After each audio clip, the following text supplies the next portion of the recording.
నరేంద్ర మోడీ భారతదేశ ఇమేజ్ను ప్రపంచంలో అగ్రదేశాల సరసన చేర్చిన వ్యక్తి. పార్టీ ఓడిపోతుంది, ఇక మొత్తం సర్దేయాల్సిందే అనుకున్న టైంలో కేవలం ఒకే ఒక సంవత్సరంలో పార్టీని తిరిగి నిలబెట్టగలిగిన సమర్థుడు. రైల్వే స్టేషన్లో ఛాయమ్మిన కుర్రోడు ఇప్పుడు ప్రధానిగా పీఠంపై కూర్చున్నాడు. దేశ భవిష్యత్తును మొత్తాన్ని తిరిగి రాశాడు.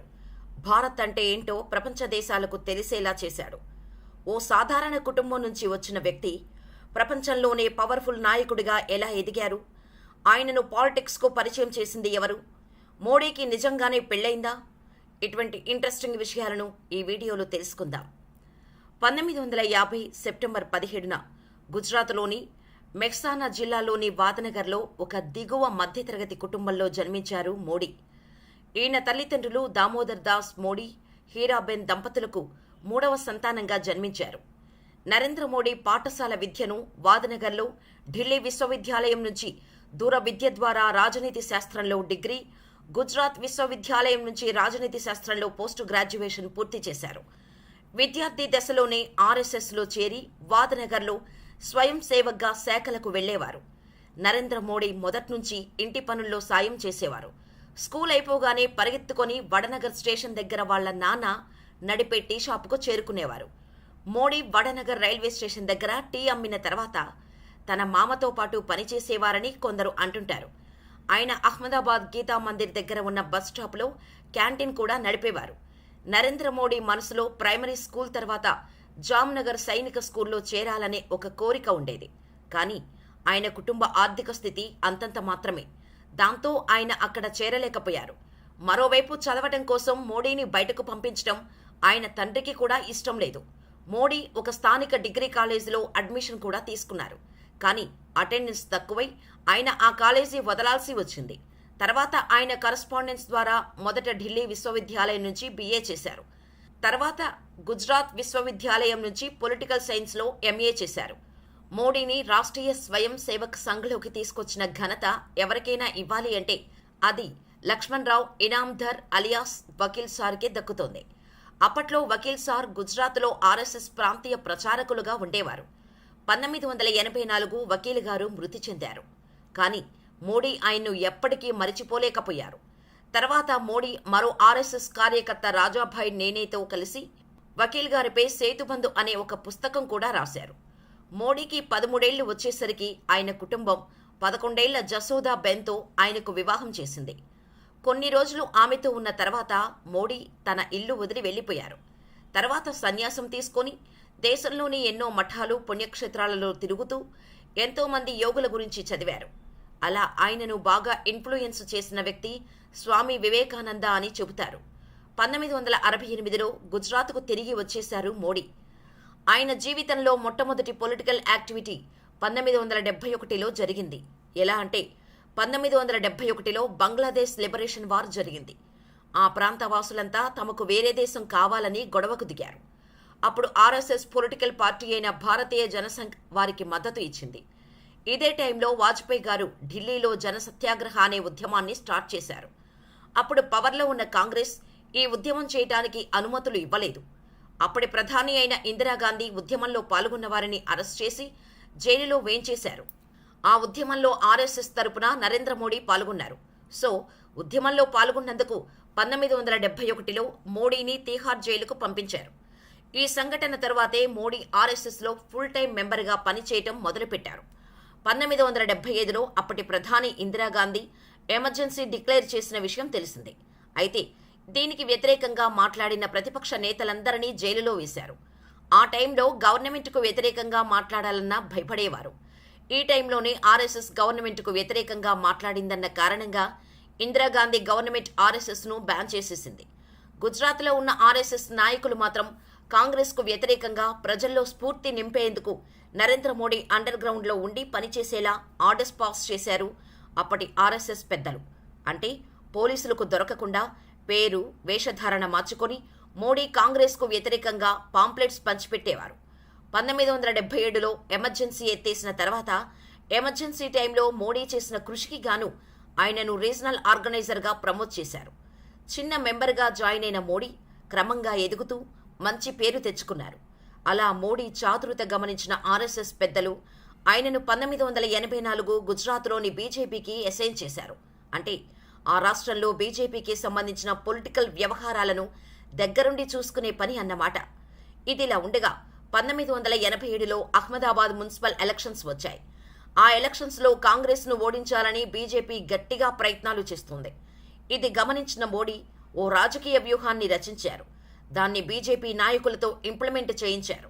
అంతే, బీజేపీ కాంగ్రెస్పై భారీ విజయం సాధించింది.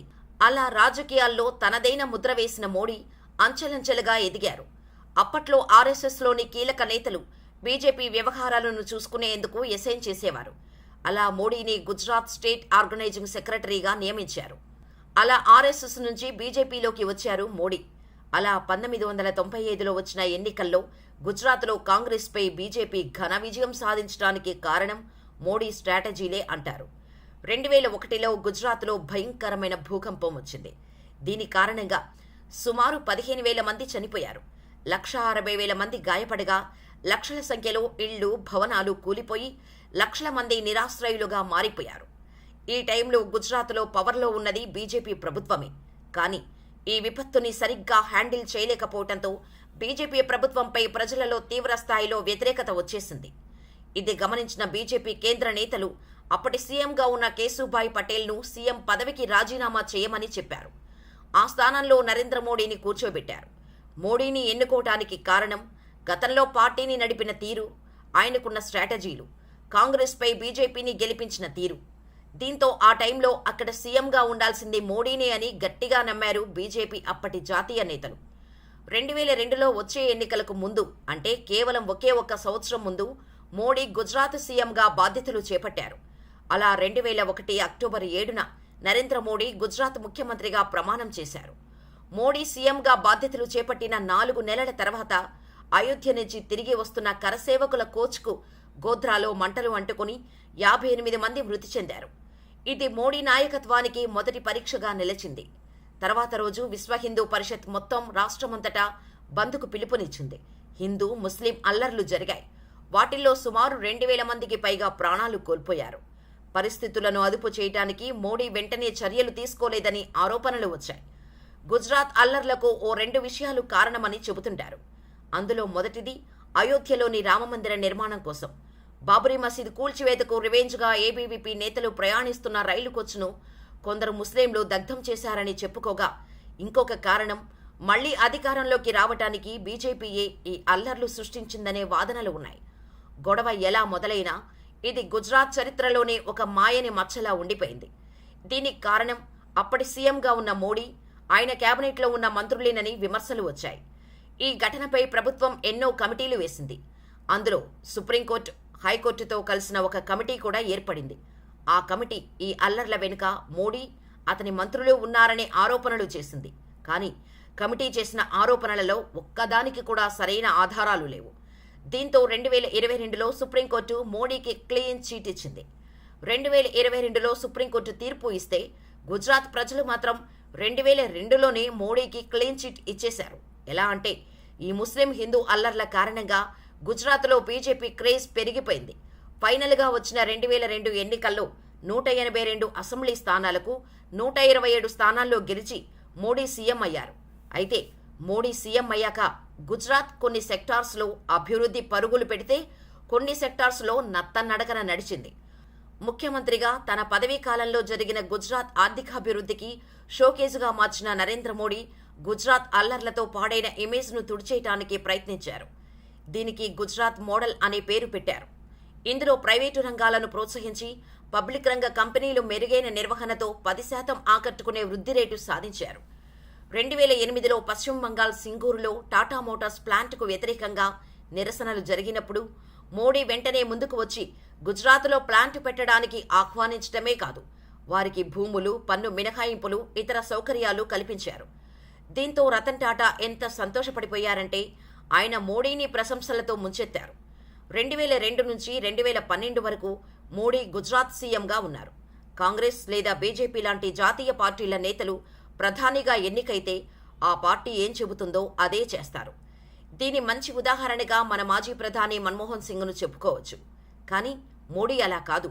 పార్టీని చూసి తనకు ఓటు వేయకుండా తనను చూసి పార్టీకి ఓటు వేయించుకునే ఇమేజ్ను క్రియేట్ చేసుకోగలిగారు. అందువల్లే ఇప్పటివరకు ఏ ప్రధానికి లేని క్రేజ్ను సంపాదించుకున్నారు మోడీ. ఒక్క మన దేశంలోనే కాదు, ప్రపంచవ్యాప్తంగా మోడీ ఫ్యాన్స్ ఉన్నారు అంటే ఆయన క్రేజ్ ఎలాంటిదో మనం అర్థం చేసుకోవచ్చు.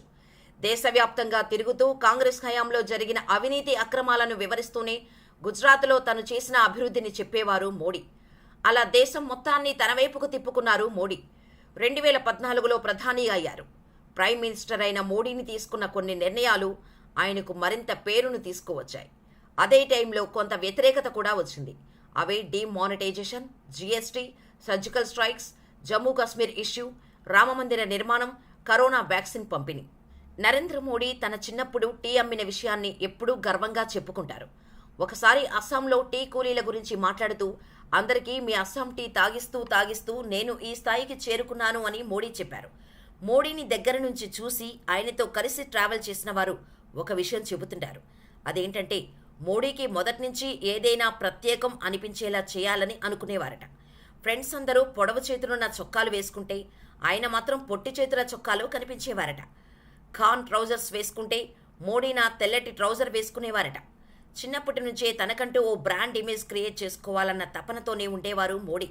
అందుకే ఇప్పుడు ప్రపంచంలోనే పవర్ఫుల్ లీడర్స్లో ఒకరిగా ఉండగలిగారు.